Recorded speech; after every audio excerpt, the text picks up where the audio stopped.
Bênção. Opa! Assustei aqui com a minha voz.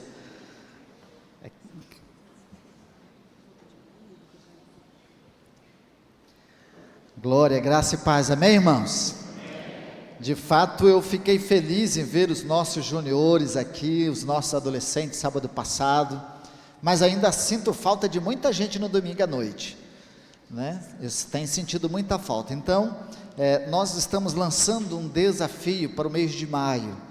Maio é o mês da família, e nós gostaríamos que você fechasse a sua casa no mês de maio e trouxesse a chave com todo mundo que estiver dentro para cá. Amém?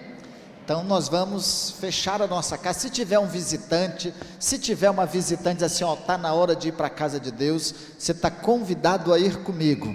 Sai, fecha, traz o visitante, traz a pessoa, e no mês de maio nós queremos ver todas as famílias presentes na casa do Senhor. Eu e minha casa serviremos ao Senhor. Escolham a quem servir, mas eu e a minha casa serviremos ao Senhor. Até o Fábio vai trazer o bebê. Mês de maio já dá para vir, né, Fábio? Já fez 30 dias, já dá para vir, brincando, tá? Mas aí, para a gente lançar esse desafio mesmo, é o mês de maio, mês da família. Nós queremos ver nossa família na presença do Senhor. Eu e minha casa serviremos ao Senhor. Amém? Amém. Então fica o desafio, começando a primeira semana de maio, a semana da ceia do Senhor, e aí nós já partilharemos da ceia, e aí seguiremos o mês de maio, e aí não vamos ver nenhum banco vazio, porque todo mundo vai estar junto na casa e na presença do Senhor. O Vini está convidado a não faltar nenhum domingo, Vini. A Rose vai trazer a chave, vai trazer todo mundo que estiver lá. Carol também, né? Todo mundo vai trazer. Tião, só os dois ali, esses estão mais fáceis ainda, né? Então, nosso desafio. Abra sua Bíblia comigo no livro de Abacuque.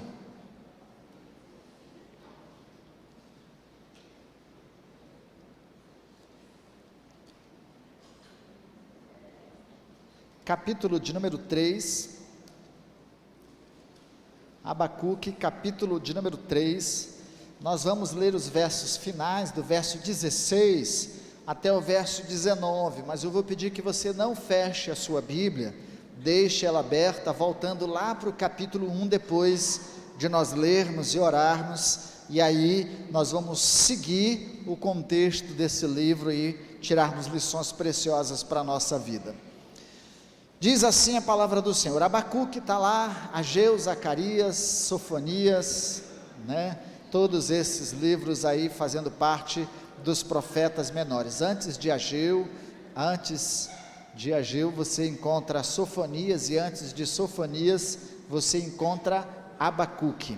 É que eu estou de trás para frente, Ageu, Zacarias e Malaquias, último livro do Velho Testamento. Aí você vai lá, Malaquias, aí vai de trás para frente, fica mais fácil de achar.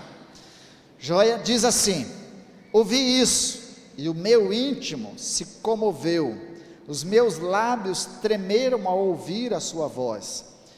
A podridão entrou nos meus ossos, e os meus joelhos vacilaram, pois em silêncio devo esperar o dia da angústia, que virá contra o povo que nos ataca. Ainda que a figueira não floresça, nem haja fruto na videira, ainda que a colheita de oliveira decepcione, e os campos não produzam mantimento, ainda que as ovelhas desapareçam do aprisco, e nos currais não haja mais gado, mesmo assim eu me alegro no Senhor, e exulto no Deus da minha salvação. O Senhor Deus é a minha fortaleza, Ele dá aos meus pés a ligeireza das costas, e me faz andar nas minhas alturas. Diz uma versão: ao mestre de canto para instrumentos de cordas. Nós já fizemos uma música, né? Nós temos uma música que nós cantamos, aliás, duas melodias baseadas nesses últimos versos de Abacuque. Feche os seus olhos, fale com Deus e diga: Deus, fale comigo nesta noite. O desejo é que fale Deus com todos nós, mas o seu pedido em especial, meu, é para que Deus fale comigo, que Deus fale com todos nós. Oremos. Pai, em nome de Cristo Jesus, pedimos que o Senhor fale conosco.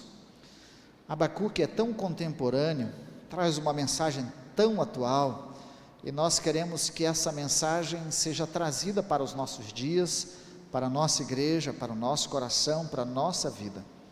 Nos ilumine através do Teu Espírito, a compreendermos, absorvermos, ó Deus, e vivenciarmos esta palavra que é do Senhor. Nós oramos pedindo isso em nome de Cristo Jesus. Amém. Amém, Deus. Mesmo, quero pensar com vocês, Abacuque, um profeta contemporâneo. Eu não sei se você já leu o livro de Abacuque, mas de fato, quando a gente lê o livro de Abacuque, nós percebemos que ele é muito atual, parece que ele viveu ou está vivendo no Brasil, está entre nós, vive entre nós, ou estar a par de todas as notícias que estão acontecendo no mundo, porque ele de fato é contemporâneo, embora Abacuque tenha vivido no século 7 a.C., então, somando tudo, dá mais ou menos 2.700 anos antes de Cristo. Um profeta que viveu num tempo tão distante do nosso, fala uma mensagem extremamente atualizada, perfeitamente atualizada, completamente propícia para os nossos dias. Abacuque, nós não conhecemos muito a vida, a história dele, porque nenhuma outra referência bíblica fala sobre Abacuque, nem ele no próprio texto dele faz uma biografia dele, embora algumas pessoas, traduzindo ali alguns versos, entenda que ele fosse um profeta chamado profeta cultico, ou seja, era um levita, um levítico, que servia ao Senhor nas liturgias, nos cultos de adoração ao Senhor no templo, e tinha muita familiaridade com a lei, com o Pentateuco, especialmente com o livro de Deuteronômio, possivelmente aquele livro que fora encontrado por Josias, no período da reforma do templo em Jerusalém, que se organizou novamente, o culto com todas as escalas, com todos os cantos, no templo de Jerusalém, um tempo difícil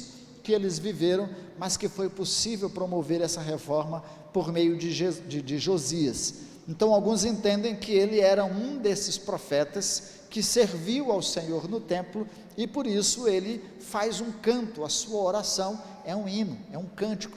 Capítulo 3 é muito bem descrito assim. Então, esse seria Abacuque.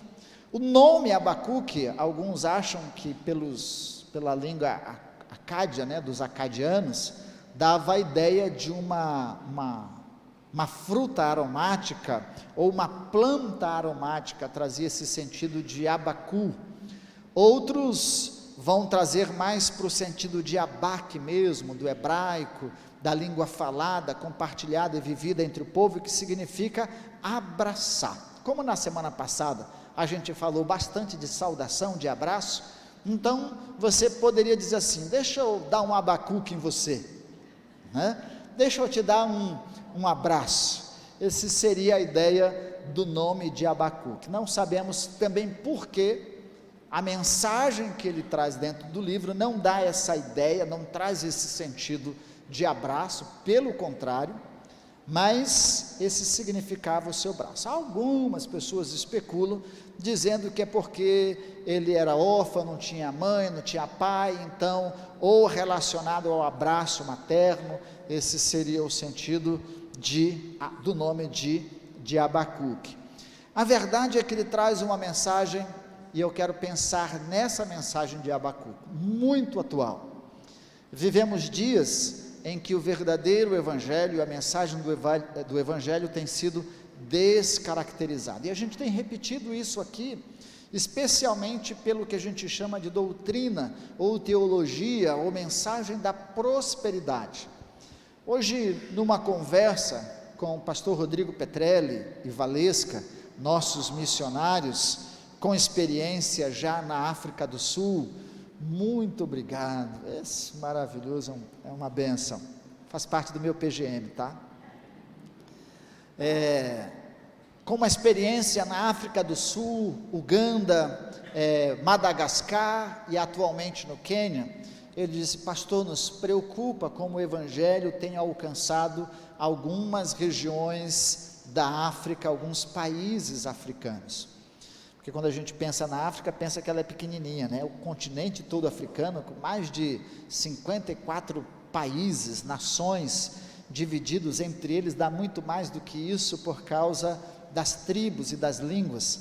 Quem perdeu hoje de manhã, perdeu uma aula de geografia, de dados, né, culturais e geográficos, mas ele disse, tem preocupado a gente, porque a população africana, na sua maioria, nos países mais pobres, eles não sabem ler, mas tem uma espiritualidade muito ativa, as práticas culticas, litúrgicas, sincretistas, animistas e tudo mais, fazem com que as pessoas assimilem a fé pelo que elas veem, pelo que elas ouvem, né, pelo que elas, de certo modo, vivenciam, e a mensagem que tem chegado a eles tem distorcido a verdade do Evangelho.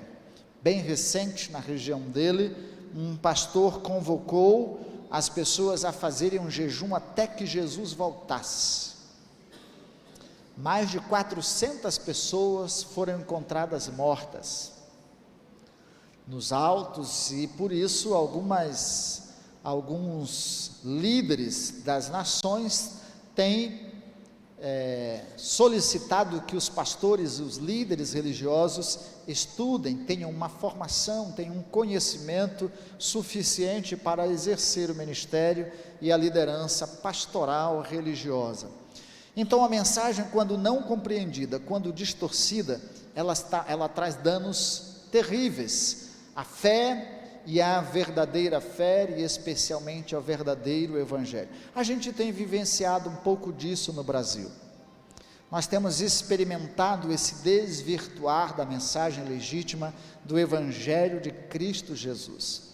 E esse autor, Abacuque, pode nos trazer um pouco de clareza sobre isso e nos ajudar a compreender a soberania de Deus, e não era a nossa ênfase hoje, compreender o sofrimento humano, mas compreender especialmente a soberania de Deus, como Deus conduz e dirige a história, como Deus faz todas as coisas perfeitas acontecerem.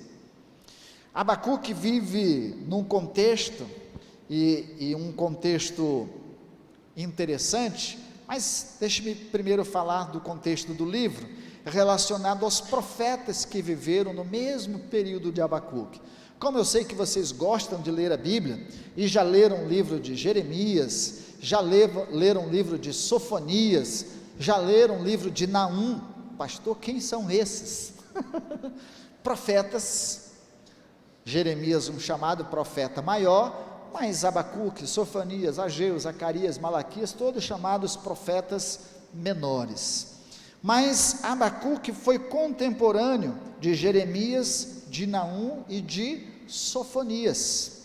Naum, que é um personagem bem interessante, um livro interessante, a gente não vai comentar sobre eles, mas eles viveram mais ou menos no mesmo período, sendo que Abacuque deve ter exercido o seu ministério já no final do século 7 a.C., enquanto Jeremias, já desde o começo, ele foi o que mais vivenciou e experimentou um período de prosperidade e um período de falência do reino do sul, do reino de Judá.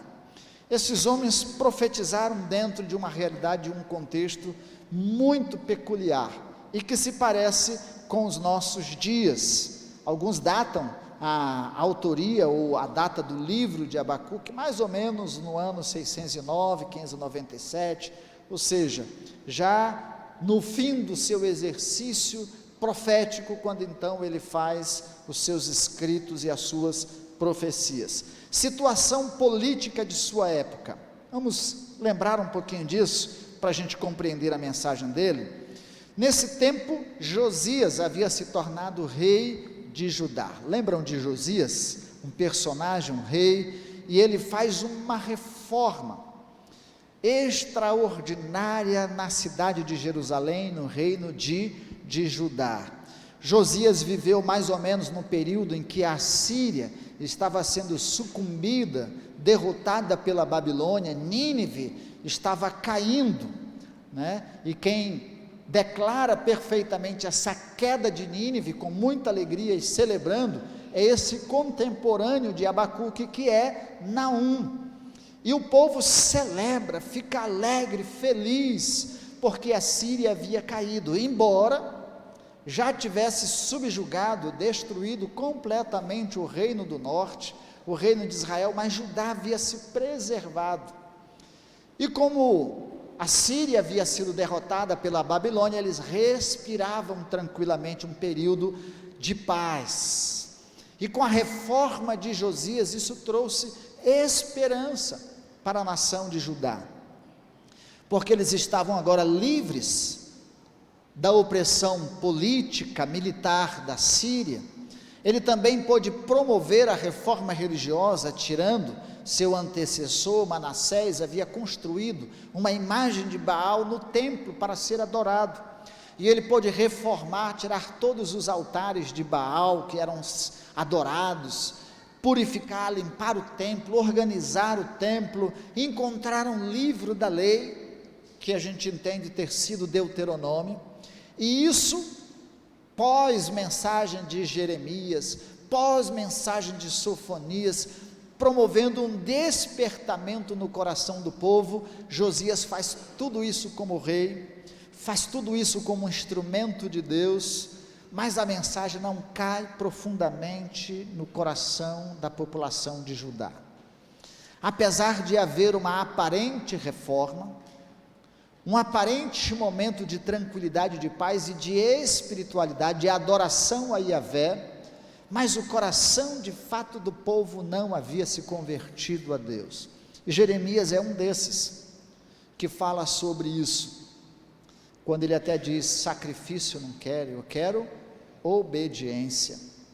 Porque com a reforma os sacrifícios voltaram, as oferendas voltaram, as celebrações voltaram, a música no templo voltou, tudo voltou, mas o coração do povo ainda era desobediente. Não havia uma intimidade de relacionamento com Deus, uma seriedade no cumprimento dos valores, dos preceitos, dos mandamentos de Deus. O povo ainda estava distante do Senhor. E quando o homem se distancia de Deus, quando o povo se distancia de Deus, quando o coração do homem, ainda que religioso, não está voltado para obedecer de fato a Deus, coisas terríveis acontecem. E esse era o contexto da vida de Judá.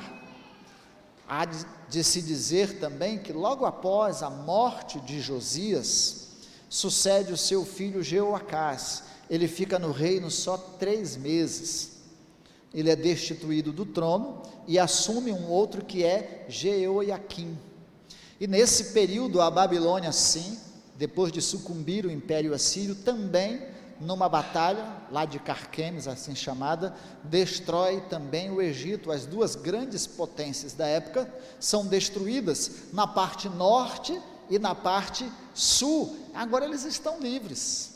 Então, aparentemente também poderia haver prosperidade. Depois todos os outros conflitos acontecem. Mas a verdade é que o coração do povo, diante disso, não se voltou para o Senhor. E nesse contexto vive Abacuque. E Abacuque, vendo o seu povo rebelde contra Deus, desobediente contra Deus, infringindo os preceitos e as leis de Deus, e parece que nada acontecia, e também o povo não se dava conta do contexto em que eles viviam. Abacuque questiona Deus, e aí abra comigo lá no capítulo 1 de Abacuque. Ele chega a ser ousado. Alguns dizem que Abacuque aqui parece que não tinha se convertido pelo jeito que ele fala com o Senhor.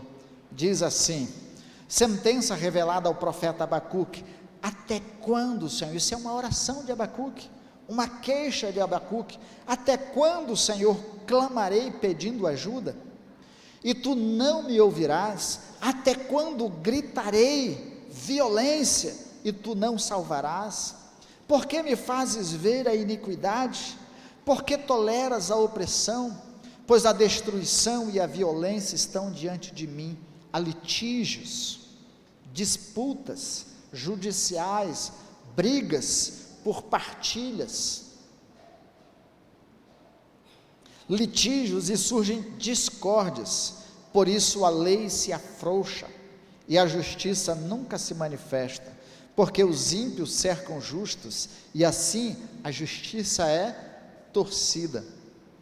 Num período aparente de prosperidade, de paz, havia violência, porque as pessoas começaram, e aí não só pessoas, mas se a gente fosse ver em relação a nações também o mesmo acontecia. As nações tomavam pela força o poder de outro povo e de outra nação, e subjugando aquele povo, cobrava tributos altíssimos. Por exemplo, se a gente vai para o contexto persa, as pessoas, além de pagar os tributos que eram devidos como nação e povo subjugado, ainda tinha que oferecer os seus filhos para servirem nos seus exércitos, e alguns deles eram castrados para se tornarem eunucos e servirem nos palácios do rei. Você daria seus filhos para fazer isso?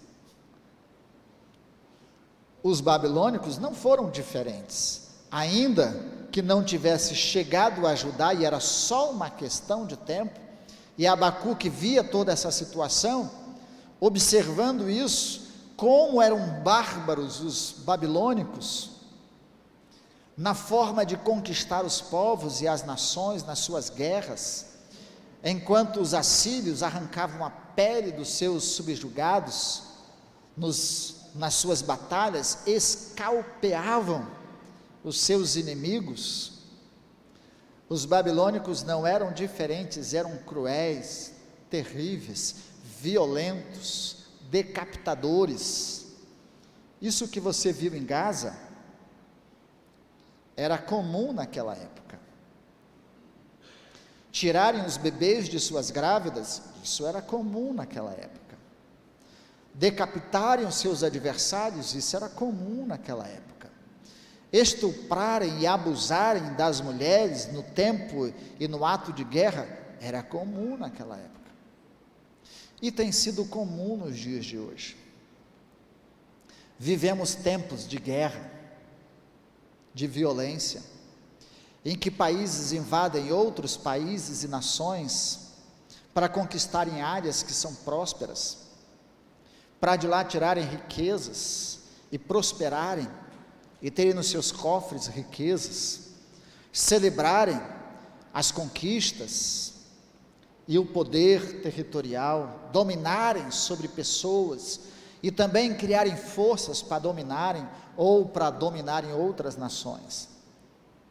Não é incomum nas assembleias e nas reuniões da ONU, os grandes têm os seus votos privilegiados em detrimento dos pequenos, e países que ainda emprestam, em nome do FMI e de outros bancos, recursos a países pobres e cobram usuras terríveis, e os países não conseguem pagar as suas dívidas e trazem misérias às suas populações.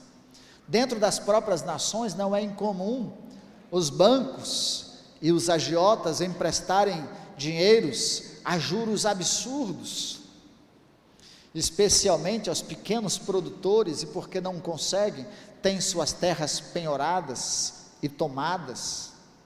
A gente vive tempos como este. Não chegou a nós ainda nenhuma guerra, e a gente está vendo só a guerra dos outros, mas você já imaginou, você está dormindo, de repente, ter a sua casa bombardeada, ter os seus filhos mortos pela violência da guerra? Nunca em toda a história da humanidade se viu tantos refugiados, tantas crianças, tantas mulheres e tantos homens em campos refugiados, passando necessidades, passando fome, privações, frio. Quantas nações miseráveis e a sua população fugindo por causa da opressão, por causa da opressão mesmo, do jugo pesado das autoridades, dos líderes, fugindo em barquinhos pequenos e sendo naufragados, e sendo engolidos e comidos por peixes, tubarões e tudo mais, ou morrendo afogado, encostando nas praias. Os que são achados, amém, os que não são achados, os que aparecem na mídia, que a gente vê os que não aparecem na mídia. Nós vivemos dias como os dias de Abacuque. Talvez a gente não queira ver, não queira olhar. Nossa cesta básica, hoje eu estou social, né? Mas é isso mesmo. Hoje a gente vai no mercado, com R$300, traz uma sacola de compras. E o assalariado brasileiro ganha R$1.400, R$1.500. Imagine como ele vai trazer mistura para sua casa. Os projetos sociais, e quanto mais fizermos projetos sociais, mais alguém tem que pagar, e quanto mais alguém tem que pagar, menos pessoas vão querer trabalhar para pagar para outros, e assim não se resolve tudo com projetos sociais, ou Bolsa Família, ou Bolsa Vale Gás, ou Bolsa isso, ou Bolsa aquilo. A justiça, que era o mesmo contexto que Abacuque vivia, ele dizia: a justiça está sendo jogada no lixo, está sendo desvirtuada. Hoje parece que a gente vê a justiça sendo barganhada em troca de poder, daqueles que querem ascensão ao poder, ou daqueles que estão no poder para se vingarem daqueles que passaram pelo poder. Mas justiça de fato, pouco se vê. A justiça corrompida, corrupta, as falsas testemunhas e tudo mais. Hoje se vai para uma causa na justiça, no tribunal, seja ela trabalhista ou não, quantas falsas testemunhas, ora em favor do empregador e ora em favor do empregado. Mas a justiça tem sido falta e falha. E Abacuque está dizendo: e eu estou vendo tudo isso, e o que o Senhor vai fazer? O Senhor não está vendo os pobres passando fome? O Senhor não está vendo a violência por causa da guerra? O Senhor não está vendo as injustiças que estão acontecendo? O Senhor não está vendo nada? O que o Senhor vai fazer com isso? Era o questionamento de Abacuque. O Senhor não vai castigar esse povo, o Senhor não vai fazer nada. E ele está bravo. Ele diz assim: eu grito, e a ideia é de gritar mesmo. Não é só de orar silenciosamente, era o clamor, era a angústia, era o desespero de Abacuque, dizendo: Senhor, o que o Senhor vai fazer com tudo isso?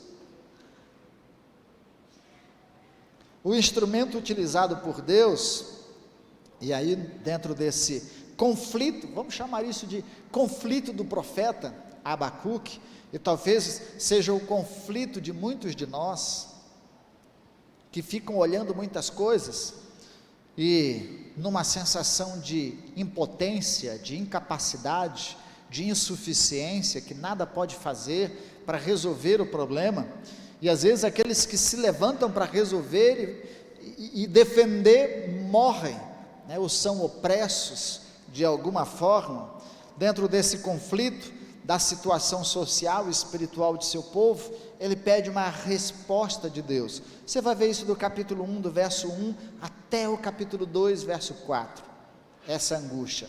Só que até o capítulo 2, a gente vê também o outro lado do conflito de Abacuque, porque na sua queixa, na sua oração para Deus, no seu lamento, Deus resolve lhe responder. E ouça a resposta de Deus para Abacuque, verso 5: olhem entre as nações e vejam, fiquem maravilhados e admirados, porque no tempo de vocês eu realizo obra tal que vocês não acreditarão se alguém lhes contar. Pois eis que trago os caldeus, ou seja, a Babilônia, nação cruel e impetuosa, que marcham pela largura da terra, para apoderar-se de moradas que não são suas. Eles são pavorosos e terríveis, fazem as suas próprias leis e impõem a sua dignidade. Os seus cavalos são mais ligeiros do que os leopardos, mais ferozes do que os lobos ao anoitecer. Os seus cavaleiros se espalham por toda parte. Sim, os seus cavaleiros chegam de longe, voam como a águia, que se precipita para devorar.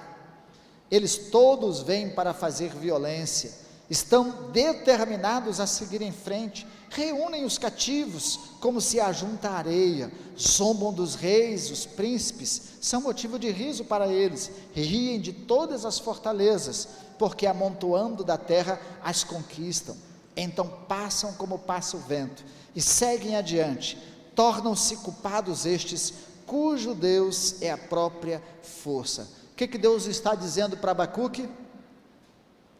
Fica calmo, Abacuque, a resposta virá, no tempo certo virá, tenha paciência, pode ler seguindo o texto, tenha paciência que a resposta virá no tempo certo, e o tempo certo eram os caldeus, os babilônicos,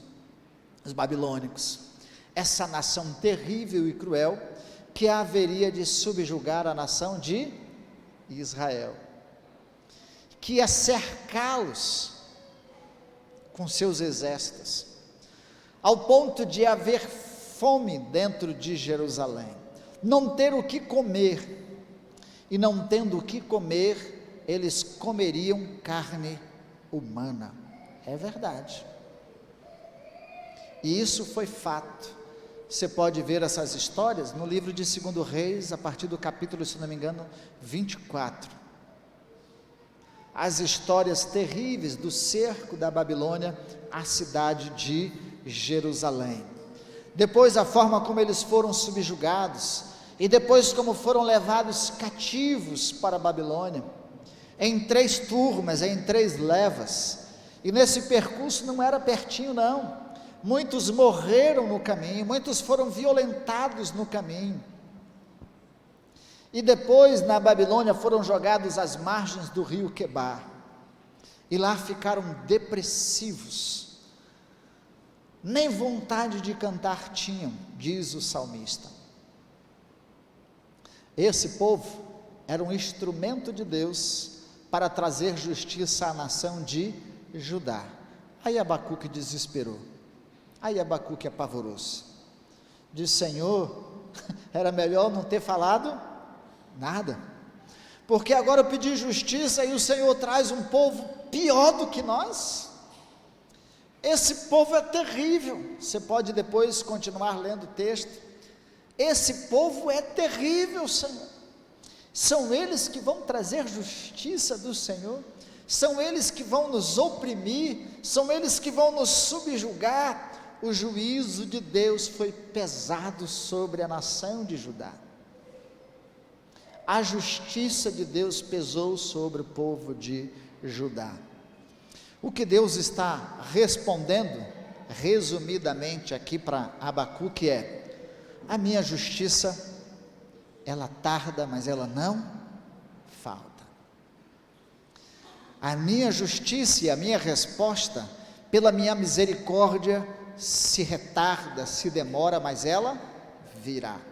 Isso é tão interessante no livro de Abacuque, que as comunidades da caverna chamada de Qumran, onde foram encontrados aqueles documentos mais antigos, dos escritos do Antigo Testamento, os mais originais que nós tínhamos, os mais antigos, a comunidade que se reunia naquela região, eles escreveram um livro escatológico, no período ali que Jesus estava chegando, no período, contexto neotestamentário, escreveram um livro falando sobre as qualidades de vida que a pessoa deveria desenvolver, como eles deveriam viver honesto e corretamente, esperando, porque os fins dos tempos, o fim do mundo estava próximo.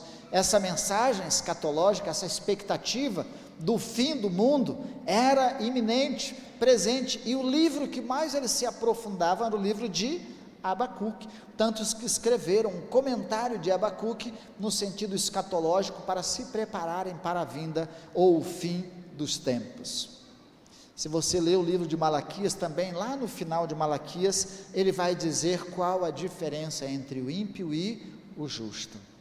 Ou seja, no fim dos tempos, Deus faria. E aqui, na iminência maior, num tempo mais próximo, o juízo de Deus sobre a nação era a vinda da Babilônia para destruir, aniquilar e levar cativo o reino de Judá. E Abacuque ficou apavorado. E aí a gente me acompanha no texto para a gente ver algumas características especiais desse tempo. Você pode ir lá para o capítulo 2, inclusive no capítulo 2, a partir do verso 1, você vê aí o tempo de Deus falando para Abacuque que a resposta de Deus seria certa, o tempo certo, mas que ele tivesse paciência e esperasse. Ele resume dizendo, a resposta dizendo que o ímpio não tem segurança, mas os corretos viverão para sempre. Ele está dizendo a Abacuque, os ímpios perecerão, não tem segurança nenhuma, mas os justos, eles viverão para sempre, tenha paciência. E ele vai descrever, eu espero ter tempo para a gente correr aqui, mas falar das características que são trazidas para a Babilônia, como instrumento do juízo de Deus sobre a nação de Judá, mas que podem ser trazidos para a nossa realidade de hoje, como as características dos maus, das más nações ou dos homens maus. Vamos ver? Capítulo 2, o verso 6, enriquecem, se apropriando do que não é seu, e no contexto, cobrando juros absurdos, cobrando valores absurdos, tomando propriedades, tomando aquilo que não era seu.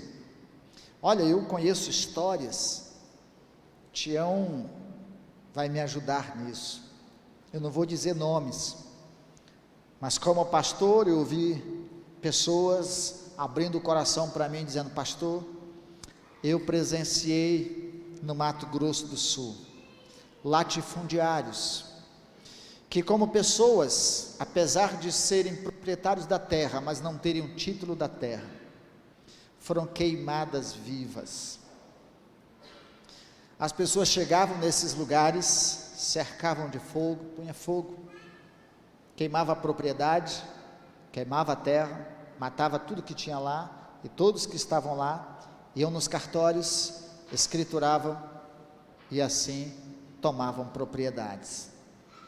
Não é incomum no norte do Brasil, Belém, Amazonas, Roraima e alguns outros lugares, ainda isso acontecer.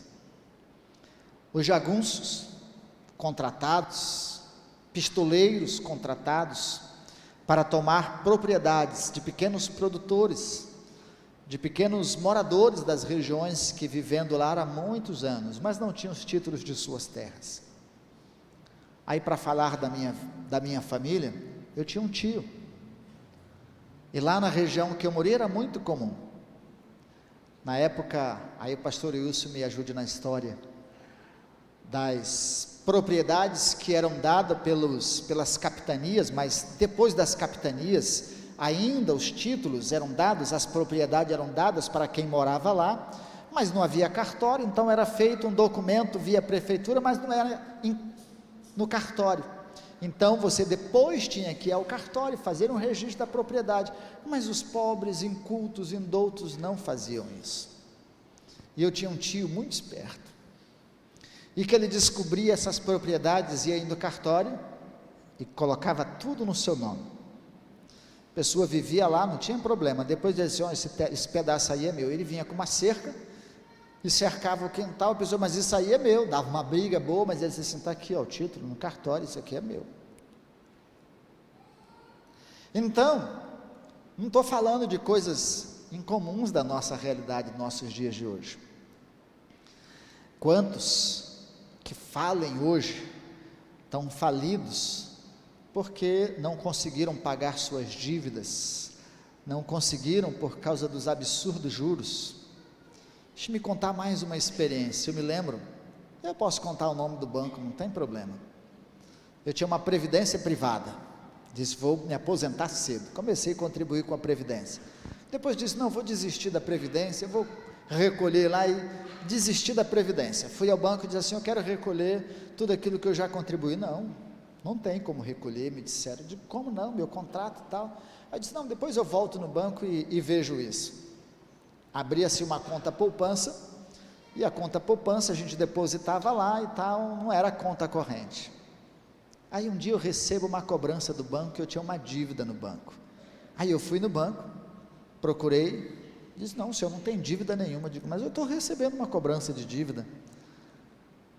Deixei para lá, depois voltei de novo, achei uma gerente lá, interessada, mexeu nos papéis, disse assim, não, mas o senhor tem uma previdência privada, e tinha um valor significativo, que o senhor deveria ter retirado, mas o senhor tem uma dívida também, a dívida é tanto, e o valor é tanto, tudo que eu contribuí em vários anos, eles transformaram minha conta poupança numa conta corrente, e como eu deixei de contribuir por causa de um valor, daquele único valor que eu não contribuí, comeu todas as contribuições dos anos anteriores.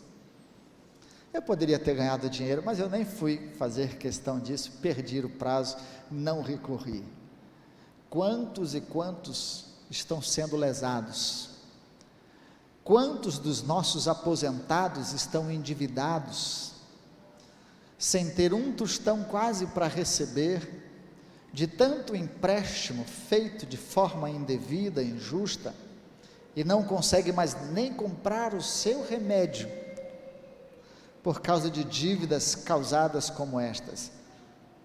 Eu nem vou citar a Kitty aqui, que deve conhecer muito dessas coisas, mas é a realidade do contexto de Abacuque que nós vivemos nos dias de hoje, realidades, e que às vezes não nos atinge, porque talvez não tenha chegado a você, não tenha chegado a nós, mas quanta coisa, quantas injustiças existem, e as características destes homens maus e nações más são estas, cobrando juros absurdos. Bem recente na América Latina, temos um país requerendo uma boa área de uma outra nação como sua, porque lá tem riquezas naturais preciosas. E como não dizer que muitas nações estão de olho em territórios brasileiros também, porque nelas existem riquezas preciosas. Uso de violência para acumularem riquezas. Uso de violência para acumularem riquezas. Vou fazer uma denúncia.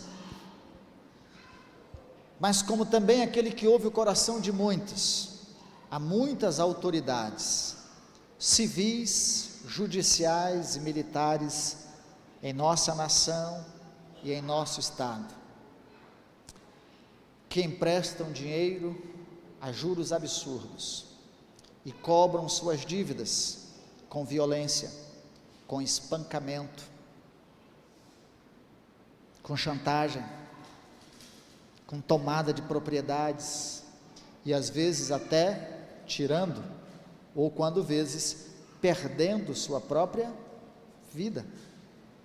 Mas o texto diz que estas pessoas usam de violência para acumularem riquezas, não importando o que causam ou o que vão causar no efeito cascata.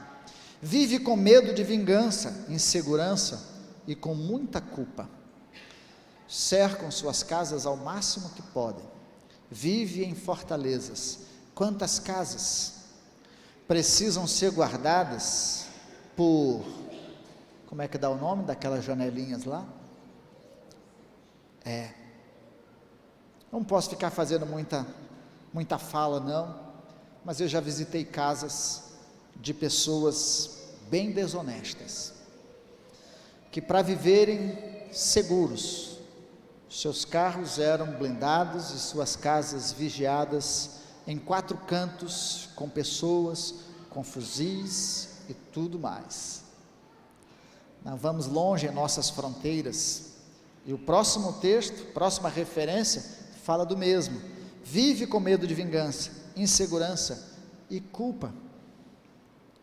Isso você encontra no capítulo 2, verso 10 e verso 13, o anterior capítulo 2, verso 8, embebedam e drogam seus adversários inimigos para envergonhá-los, capítulo 2, do verso 15 ao verso 16, a ideia de que essas pessoas nos seus banquetes e nos seus acordos comerciais, ou dependendo do contexto, embebedavam seus adversários, embebedavam com quem estavam negociando, para tirarem proveito. Se a gente fosse trazer para uma realidade dos nossos dias hoje, quanta drogadição, quanta droga, quantas pessoas que estão enriquecendo, é a segunda maior ou primeira quase economia do mundo, é o tráfico de drogas e de entorpecentes, pessoas que enriquecem, criam fortunas, mas embebedando outros, drogadeando outros. O que se mais tem, e diga-se de passagem, o que se mais tem na cidade de Campo Grande hoje, além de muitas igrejas, é verdade, e além de muitos botecos, são conveniências em que passamos no fim de semana e a fila é grande para comprar uísque, para comprar cerveja, que levado para dentro das casas geram violência, geram dependências e geram um monte de outras coisas.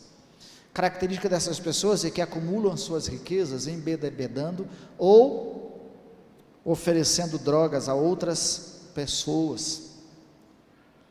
Não vale a pena fazer riqueza com isso, conquistar riqueza com isso. Destrói a natureza e as riquezas de outras nações, capítulo 2, verso 17, aí diz o texto que eles destroem as árvores, os animais, acabam com tudo, destroem tudo.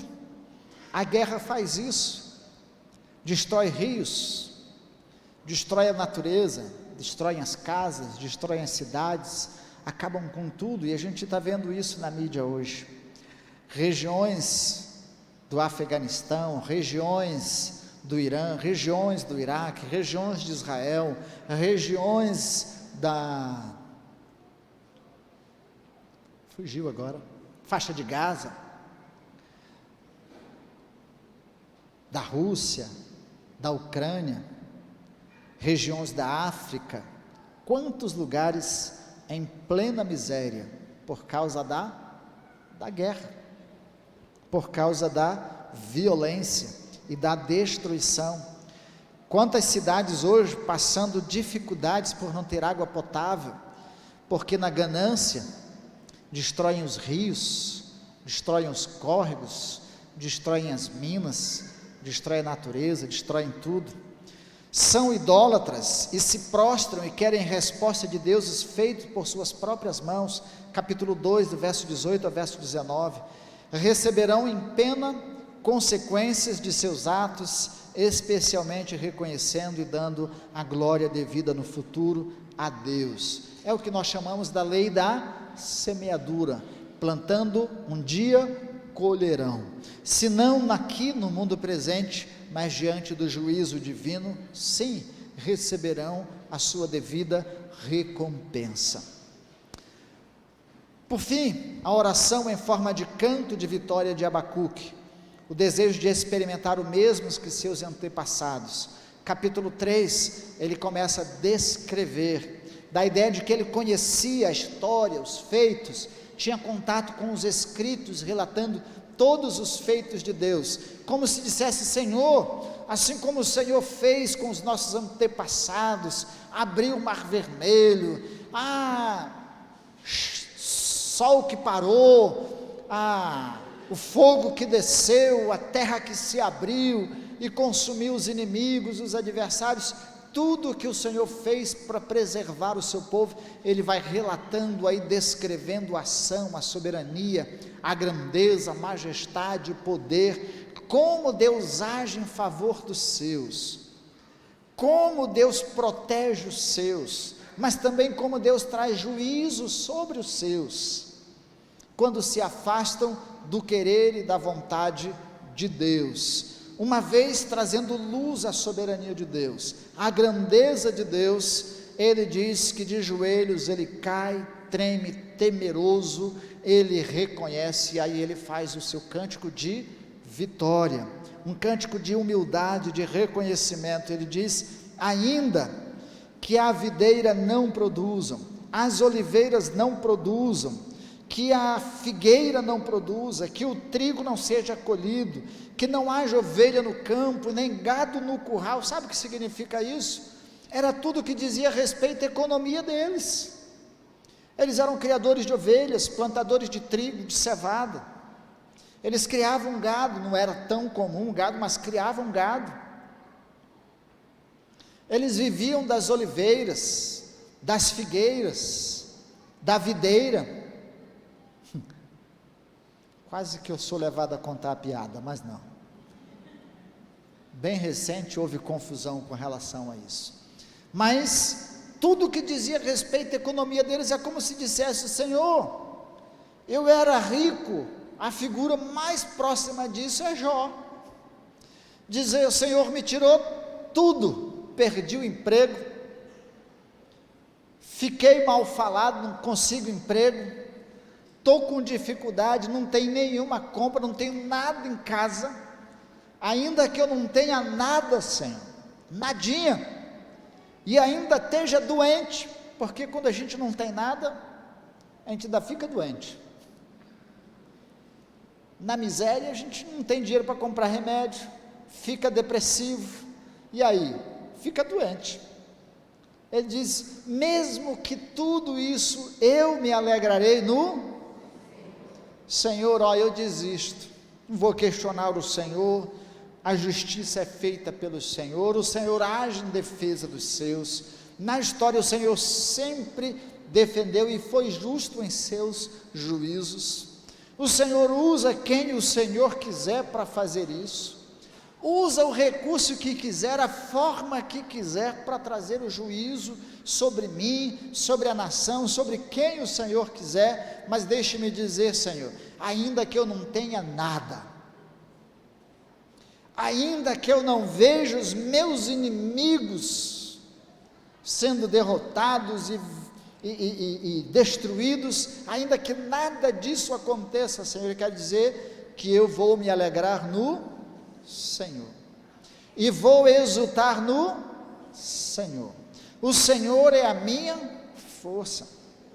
Se as riquezas, se nada disso me elevarem, mas o Senhor me eleva ao mais alto lugar, aos lugares altos, diz ele.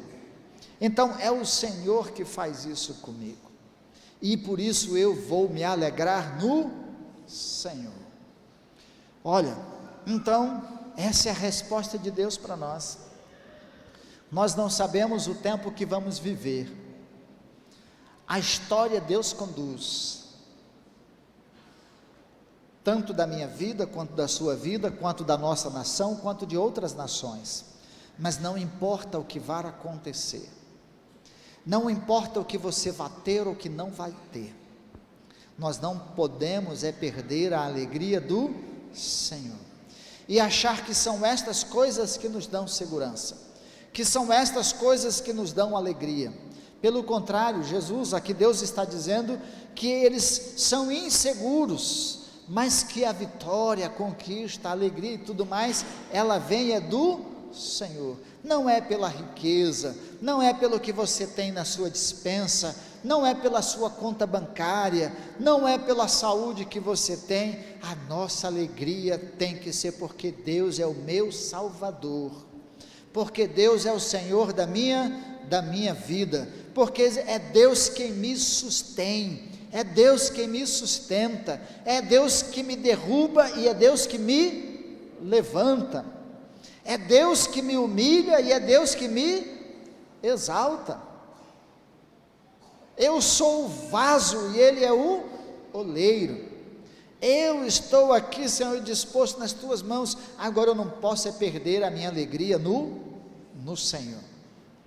E aí eu encerro esta mensagem dando o exemplo, e poderíamos até passar, mas não está nesse computador que está ali com o pastor, com os meninos no fundo. Esqueci de dar lá o vídeo.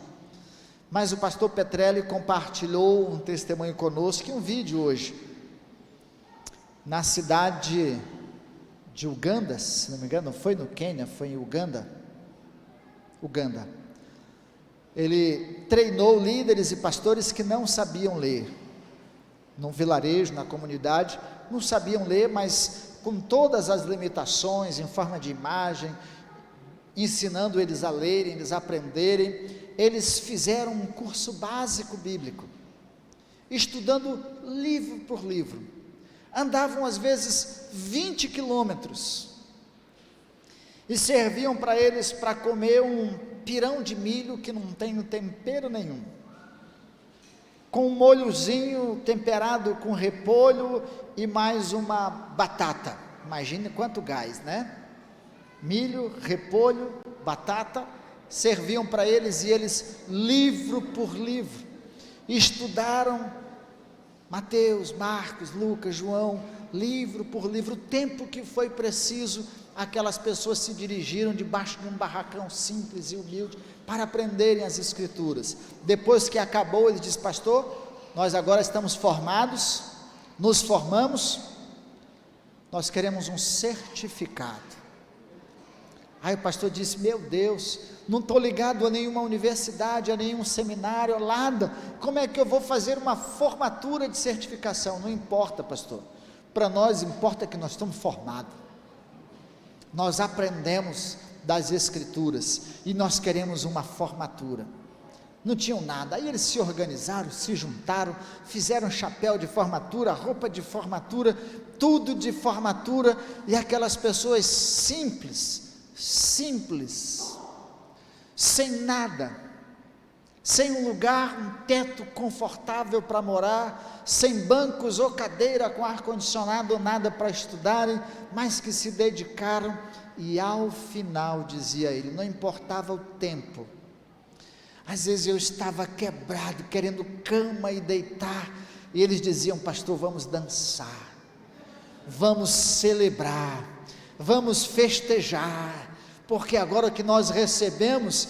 E aí eles saem na cidade vestidos como formandos e marchando na cidade inteira, numa rua sem asfalto, de terra, e o povo acompanhando e vendo a alegria no coração deles, por terem Deus, por aprenderem de Deus, por receberem de Jesus e ainda poderem transmitir para as outras pessoas. E aquela alegria africana de sempre, com roda e com dança, e olha, se deixasse, a noite ia com eles, porque a alegria deles era no Senhor, não era por causa do conforto da casa, ou do lugar, ou do ar-condicionado que eles estavam, ou da falta de letras que havia neles, impedindo eles de se aprofundarem ainda mais do conhecimento das Escrituras, mas o pouco que tinham, eles eram gratos e celebravam ao Senhor.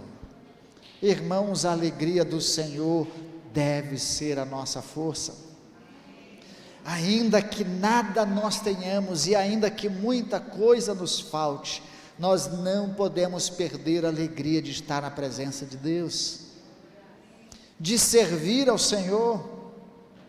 Não é porque você não trocou de carro, não ganhou um carro, não aumentaram o seu salário por causa de qualquer coisa, que você vai viver cabrunhado e triste e amargurado e murmurando e reclamando da vida. Não é porque choveu, ou porque fez sol, porque foi... devemos nos alegrar no Senhor, que nos dá sol, que nos dá chuva, que nos dá frio, que nos faz passar pelo menos pelas estações.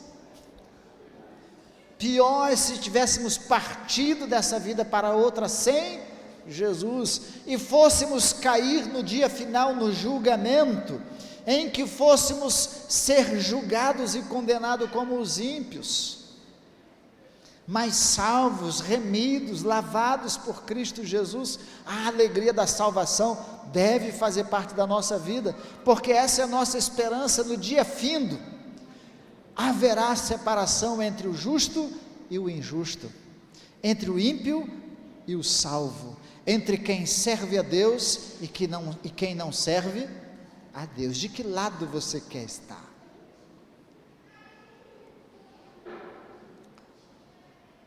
A justiça de Deus, o juízo de Deus, ele tarda, mas ele não deixará de existir.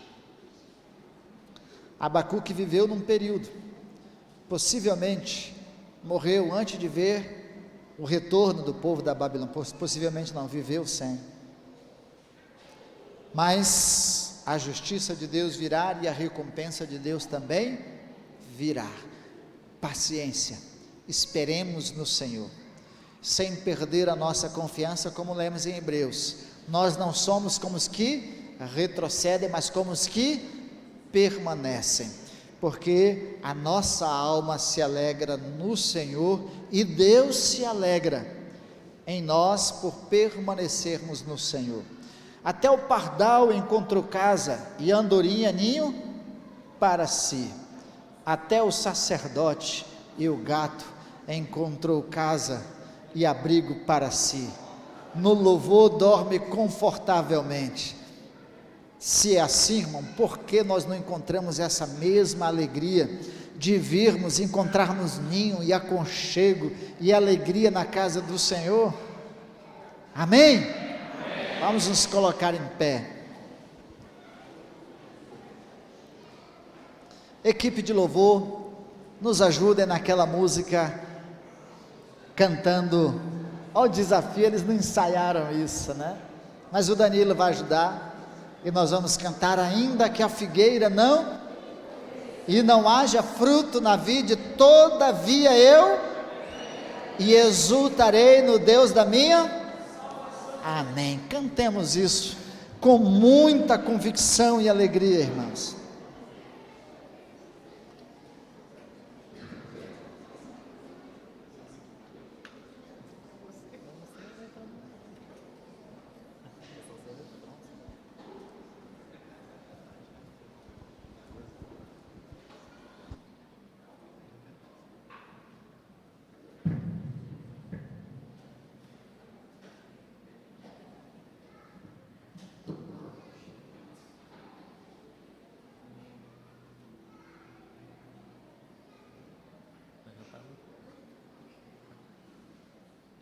É que a gente só tem músico bom, então eles pegam na hora. E olha que eu nem faço igual aqueles que começam a cantar e atrás eles têm que seguir, né?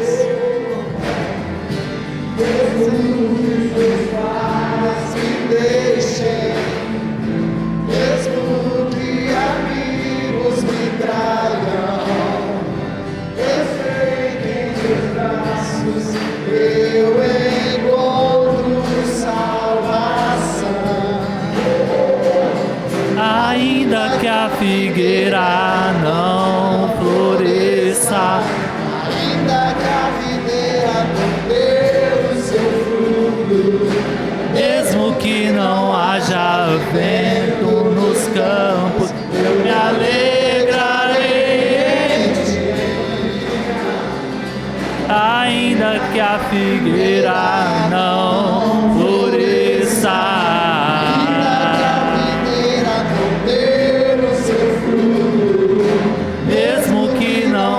alimento nos campos, e me alegrarei em ti.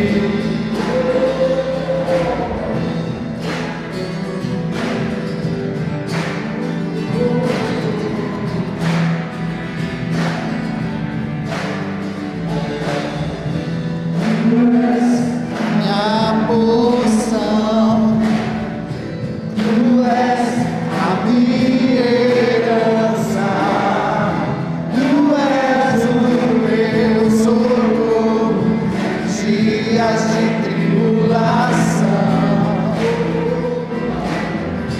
mesmo que meus pais me deixem, mesmo que amigos me traiam, eu sei que em seus braços eu encontro salvação. Ainda que a figueira não floresça, Ainda que a videira não dê o seu fruto, mesmo que não haja alimento nos campos, eu me alegrarei em ti. Ainda que a figueira não floresça, ainda que a videira não dê o seu fruto, mesmo que não haja alimento nos campos, eu me alegrarei em ti.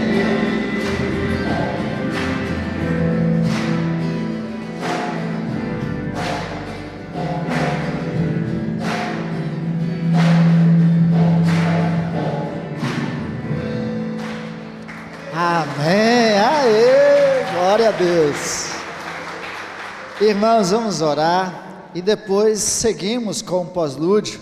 Os meninos sempre têm falado assim: pastor, não deixa o povo sair não, deixa eles cantarem primeiro, depois o senhor dá a bênção apostólica, porque a gente vai cantando, dá uma sensação ruim, a gente cantando e o povo saindo. Eu imagino que seja mesmo, né?